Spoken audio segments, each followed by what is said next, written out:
hungry arms. Wild, hungry arms. On the whole, I would have to say I really liked Luke Cage Season 2. They developed a character I liked from the first season. Because I love you, I was blinded by that shit. Ha! Gay! I like how we see Mariah's descent into evil. I like how we have a competent villain in Bushmaster. But most importantly, no, not that shit meme. No, no, no! I like this. Girl, you say you want it. You guess my name. Oh yeah.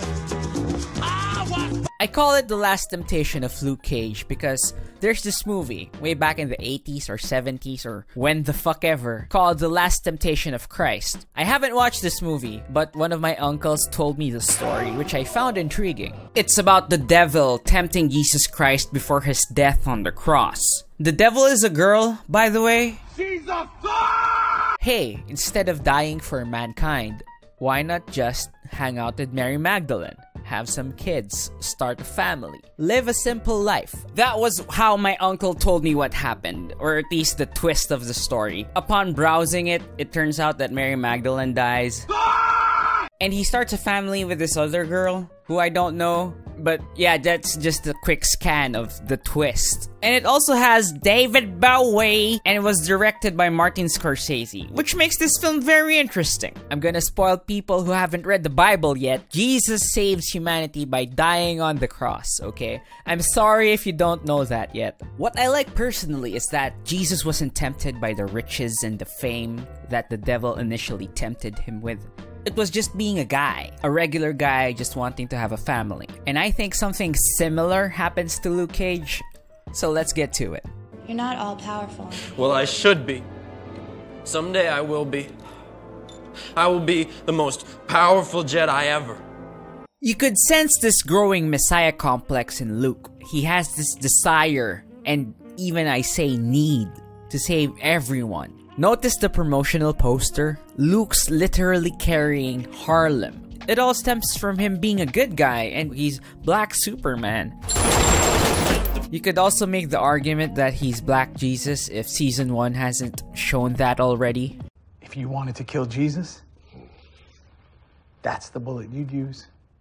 That's why they called it Judas. And slowly, it makes him feel special. The fanboys and fangirls blowing up his ego more and more. Your celebrity distracts people, including you. And when he's called out on it, he snaps. I am taking responsibility by taking over, by shutting things down one by one. No, you're running. You're blaming me. You're blaming your father. Oh, no, you're blaming cops. Don't talk about my father. I met with your father today.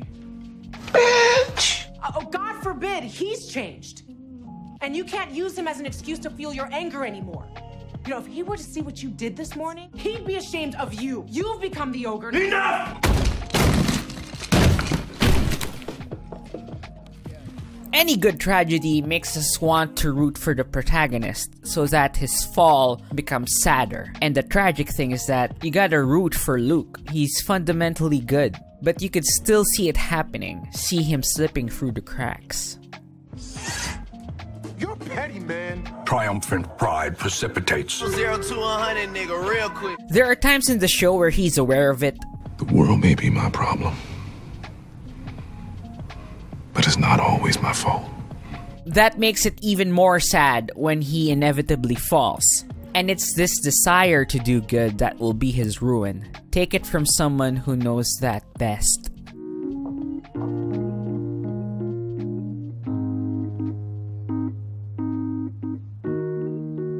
Mariah knows firsthand how Harlem's paradise can ruin something that was once good. Well, you could say that she's not totally perfect in Season 1. I could still argue that at the beginning, she had the best intentions. I have no illusions about our family's legacy.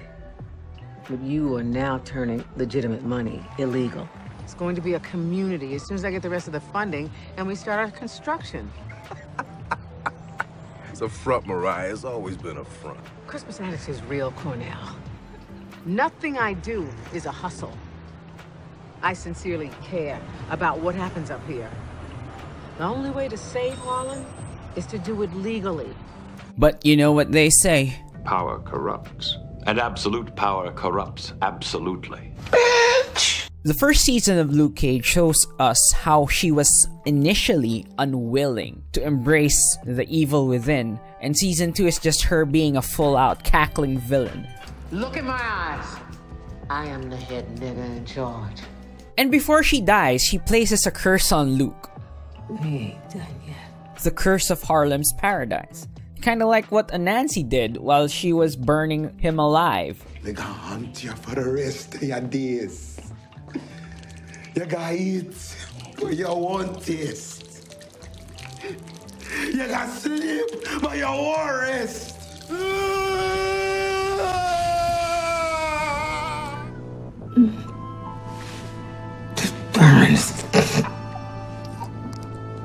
Good.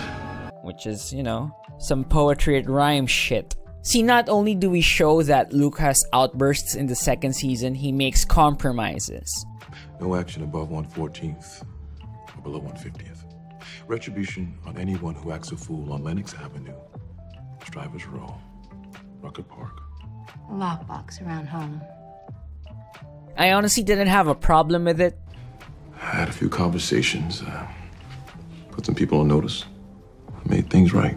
You want Luke to just go into every mafioso and punch them to death? Do you think Luke will not go to prison because of what he does? I mean, what's Luke supposed to do? Him being in prison will not stop the criminal element from just attacking Harlem. Hell, while he's in Harlem, he doesn't stop criminals from actually attacking everyone. While I can't say that him compromising or talking it out is a bad thing entirely, I do see what he does after that, which is the bad thing. If you didn't get that this was the point where Luke jumps off the slippery slope, it's when he says, I'm the only person that can make Harlem great again, D-Dub. Which is the slogan of a known candidate in the United States election recently, Hillary Clinton. Why aren't I 50 points ahead?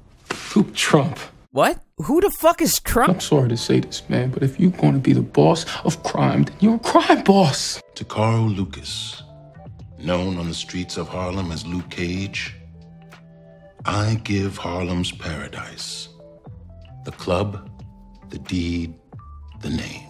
And the show tricks us. Do you want it? Nah. You should burn it. Fike! He's starting on that path. Everything flows through here, right? I can watch from above. Like a hawk. Or a dictator. This is the right move, Misty, trust me. Things are quiet again. I did that. He traded Biggie for Ali, but they're both still kings. If he was really good, or like, wouldn't he choose some other picture? Not king? Why not Harlem, you know? I think it's a strong finish for the season. Luke is at the best place he's been, socially, financially, but spiritually, morally? No. Do you notice anything with this shot? Do you notice anything? Hungry arms. Wow, the hungry arms. Give me all the love I need. Again, it's like poetry, so if they rhyme. In the end of the first season, despite all the shit he's been through, he was smiling at the end. He knew he was right.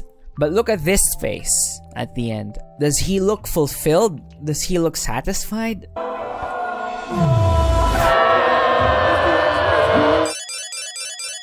I also like they didn't have many Wikipedia moments like in the first season. You even know who Crispus Attucks was. A free black man. The first man to die for what became— Shut the fuck up, no one cares. Just to be clear, I'm not hating on the fact that Crispus Attucks did that, okay? I'm hating on the fact that it's so blatantly obvious that that's the theme of that particular episode. He could have acted scared when those Brits raised their guns. Blended in the crowd. But he stepped up. Oh, Luke is stepping up because he's like Crispus Attucks. Do you get it? This park, named for Jackie Robinson. I mentioned Jackie Robinson and his legacy because legacy is the theme of this particular episode, dude. It's so fucking obvious. You could do this moment, you could still shout out Crispus Attucks. Like, Crispus Attucks reminds me of a guy I knew who told me to use my powers for the right reasons, for the good people of Harlem. I ain't laying back no more. You know what my example doesn't have? A Wikipedia summary on Crispus Attucks.